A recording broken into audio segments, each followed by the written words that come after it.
All right, if you remember a couple days ago, I had a blowout on the way to work.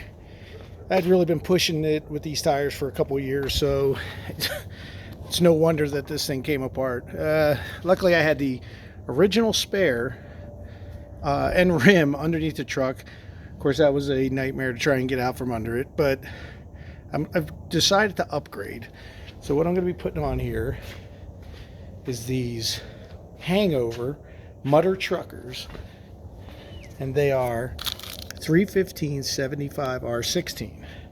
And I'm going to put them on a set of stock GM wheels that I picked up. Picked the tires up, I think, for somewhere around $100 a piece. They were really good. I got them off of Amazon. Picked up the wheels for the complete set of them for like 50 bucks. No center caps, but I'm going to 3D print some for that. And then I went ahead and on Amazon, I got a 3-inch body lift kit.